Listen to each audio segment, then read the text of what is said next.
Hey up. Time for spine number 3. We're looking at Four Flies on Grey Velvet, directed by channel favourite Dario Argento in 1971.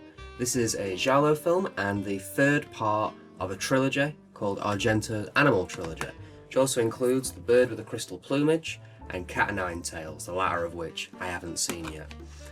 Thought lost for many years, it was finally released in 2009 in America, but with bits missing. This Shameless Blu Ray, however, brings together the lost footage and makes a complete version, which is the version that I watched. Will it hold up to Argento's other Giallo greats? Let's find out, shall we?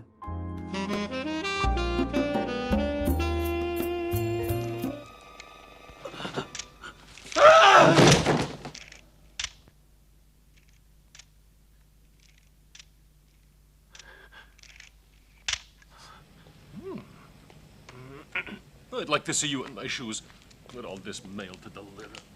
Hi. Okay, so now you know everything. Have any bright ideas? Yes.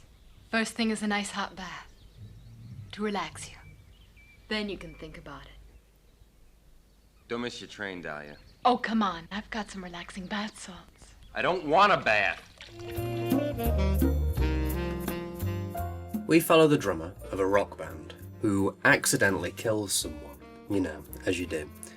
But it was all a setup, and his life has now been ruined by a crazy masked figure. Can our rock and roll hero uncover the identity of the masked killer before it's all too late? It's your typical Giallo film, you know, there's some great shots, some creepy atmosphere, and far too many tropes to count. While it is an enjoyable film, the plot unfortunately doesn't really do too much to stand aside from others, and it may be quite forgettable.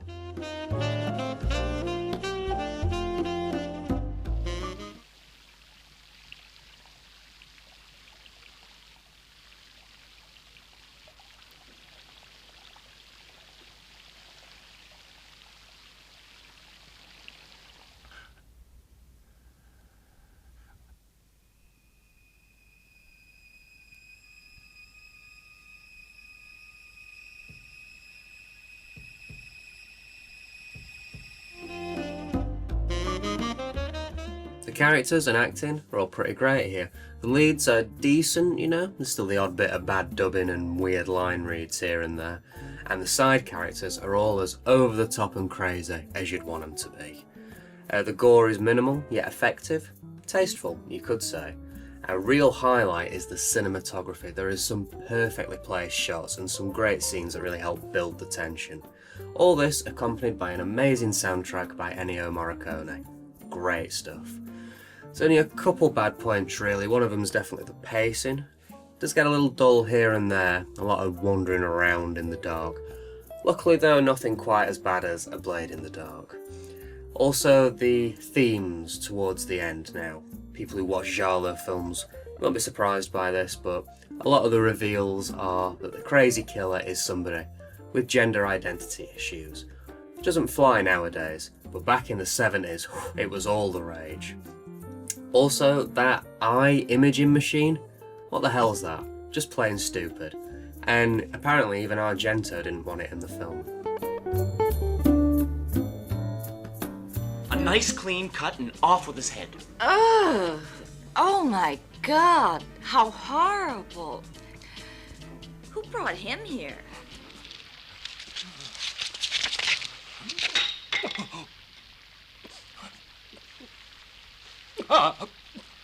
A special delivery letter. I never. I'm sorry. I thought you were... What do you want from me now? Nothing. You don't understand. I don't understand. As I said previously, I watched the full version of the film. Now on the disc there is also the version with the bits missing, the version that was released in 2009. But I thought I should probably watch as much of it as I possibly can. There's a little disclaimer at the beginning saying that some of the scenes that have been found haven't cleaned up quite as well as the rest of the film, and that is definitely the case. But it's a hell of a lot less jarring when you've got that little disclaimer telling you beforehand, you know to look out for it. And to be fair, there's not that much added in really. There's like a couple minutes and it's scattered throughout. It's usually just the end of shots are just completed a little bit more. Now the thing that is kind of distracting, I'm choosing not to show any clips from it because it will ruin the ending of the film for those who haven't seen it.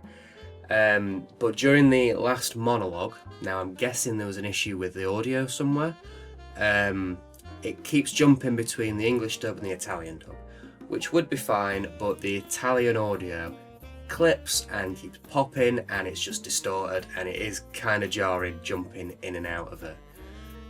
But overall, these are only minor points. These aren't long sections of the film. They're done before you know it.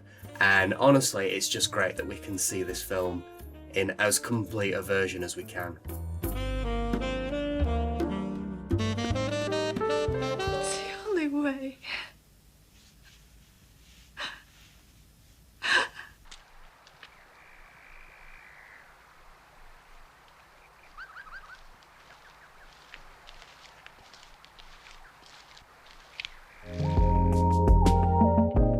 The print for the film overall, though, is pretty damn good. Although there are a few issues which I've not really noticed in any of the other prints yet. It's mainly just a little bit of a compression issue, and it's on some of the darker shots and some of the out of focus foreground shots like that. A little bit of compression there, but it's nothing too major. So while it may be the worst print we've seen so far, it's still a pretty damn good print. And on the disc, special features wise, we get an interview with the guy who wrote the story called Luigi Cozzi. We get an alternate credits section, which I watched and it just looks the same to me. I didn't really notice much of a difference. If there is a difference, it's minor. Meh, for the completionists, I guess. We also get your regular stills, your trailers for the film, and also the Shameless Trailers pack, which this time only includes 11 trailers. Must be cutting back a little bit. Okay, time for the case. And this one is very much like the others. The info reads alright, although there is a little bit of grammatical issue here. We get a full stop followed by an and. Outside of that though, it's all good. And once again, the runtime is incorrect. To say they keep writing down such specific times on the case, they always seem to be getting it wrong.